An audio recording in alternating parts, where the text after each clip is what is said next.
I recently shared a demo of the SimRig's ambient lighting with you guys, and a lot of you said you needed a tutorial on it like yesterday. So I put some things aside and decided to jump in the rig and get this done. So today in this video, I'm going to share with you guys how I set up the ambient lighting, how the DIY light boxes are built, and how I tuned it all in SimHub to make it seem like there's 360 degrees of sunlight travel around the car, even though most of the lights are either above or behind me. So let's get into it. Now before we jump into SimHub, let me explain the lighting system and how I've set it up back here to you guys. So as I mentioned, I have 4 Govee bars back here. You guys can see them placed. There's one on the left, one on the right, and these 2 up here. Now each of these Govee lights has 3 sections you can program in SimHub. So for this light, there's 3 separate sections in there. Same with the other one on the left and the 2 in the middle for a total of 12 sections. Now the big thing with the Govee lights and all the lights I've placed, you'll notice there's a bit of a lip under here. So it's not directly flush with the rig. You want to get them to where there's something kind of blocking the light from hitting the monitor. So in my case, like on my rig, the light doesn't reflect off the monitor in any spot. None of the lights do. So I don't have to worry about that like immersion break, especially using the bezel free kit because they're super reflective. That's usually where you can find some light bleed. So basically I've set them up. I made sure they were adjusted right to where I don't have to worry about any of that bleeding into the screens. Now, in addition to the Govee lights, I do run 3 custom light boxes. You can see I have a 64 LED box here, a 64 LED box over on the left, and here in the middle, 256 LEDs in this box. These are run through an Arduino board, and basically the way I've set it up is the left and the right are powered off of one 5-volt 5-amp power supply, and the one in the middle is powered off of one 5-volt 5-amp power supply. And the big thing with the custom light boxes is these don't really do much most of the time. They're a very low glow until the sunlight's directly above the car. These ones are set up basically so when the sun comes through the window and that blast of bright sunlight comes up, that's when those will activate. Otherwise, they stay pretty dim, and I just rely on the 4 Govee lights for the ambient lighting. Now to wire up the custom boxes is actually pretty simple. On the Arduino, I use D5 and D7. D5 goes to the left and right box, D7 to the main box. And then essentially from there, you have your 2 ground wires, one for the left and right box, one for the middle box. So 4 wires total on the Arduino, and then the USB cable to the PC. I don't use the power to the Arduino. You don't connect any power to that. You don't take any power from it. You just use the ground wires. For power, you have injection ports on the LED panel. That's where I actually have a positive and a ground wire directly from the power supply to help make sure that you don't overwork the Arduino board, which is almost guaranteed to do if you're trying to run this many LEDs, especially with as bright as they get when they do get bright. So essentially, like I said, 4 wires from the Arduino and power wires from the power supplies. And then from there, it's just coding, which if you guys have the TWE membership, I actually do share the code on the TWE share drives. Now let's jump into SimHub and I'll show you guys how this is all set up.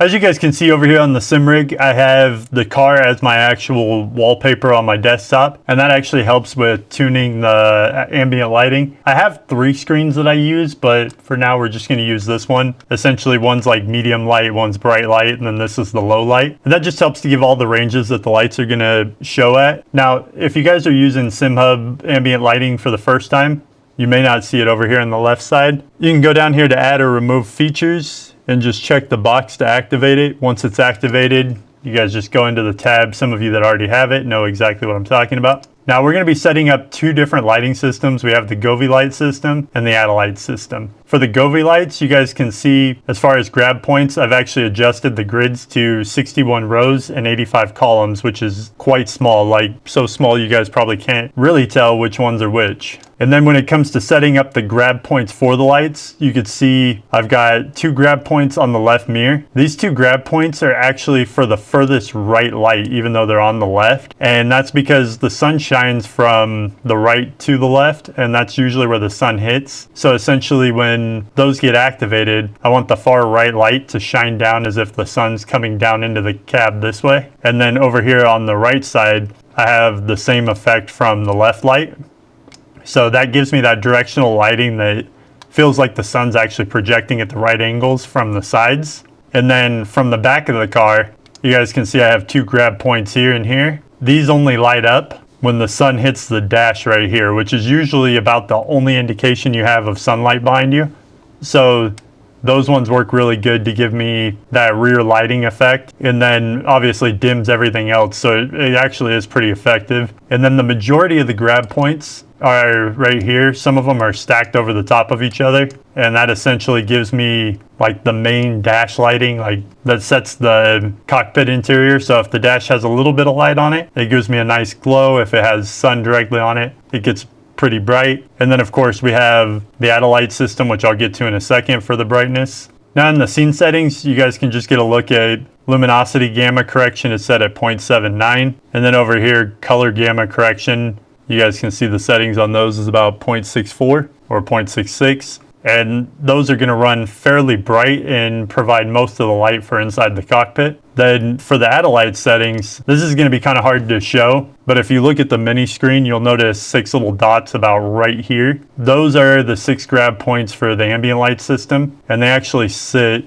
like right on the edge of the dash right here, like it just barely there. So that spot's really hard to light up on the track to begin with, and essentially what that does is make sure that those lights take quite a bit of effort to come on to begin with. And then when you set luminosity gamma and color gamma pretty high, like right here I have them at 1.31 and 1.65. These settings will keep the lights pretty dim most of the time. As you guys can see, there's not much light shining right now. They're like barely glowing, and that's what I want because like I said, I don't want them on all the time. Otherwise it's going to feel like I have a sunroof effect in the car.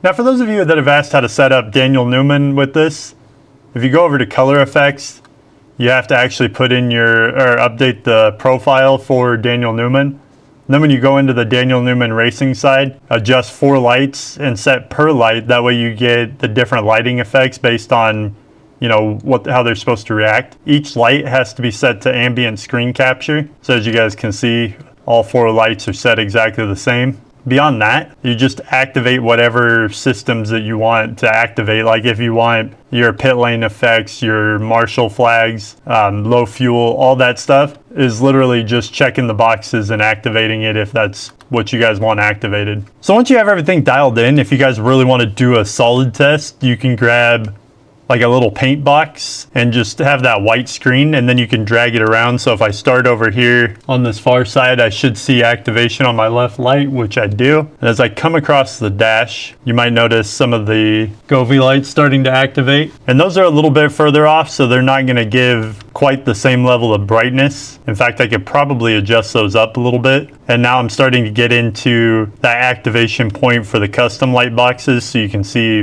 the wheel getting a bit brighter. And then over on the left side, which I know you can't see on camera right now, but you might be able to see the light getting brighter on that right light. And that's just a good way to know that all of your points are activating and kind of see how that reaction is working. Now I'm talking about the Daniel Newman Racing plugin. I forgot to mention that whatever grab points and stuff you set up in the main screen, that's what the DNR plugin is going to continue to use. It's just going to add in some other functions and make everything more cohesive. And the thing is, most of those functions, especially for ambient lighting, you can set those in the actual main screen, but with Daniel Newman, it just kind of combines it all together, and it's something I talked about in the last video. So if you guys want to know more about the DNR plugin, go check that video out. Now, as you guys know, I usually don't rush through my content this quick, but this wasn't really on the schedule for this week, and I got some other projects that I really wanted to get done for the rig. So I kind of did rush it. I may have missed some things along the way. If I did, let me know down in the comments. I'll either try to answer them in the comments or make another video explaining anything I missed. I think I hit most of the points, but if not, definitely let me know.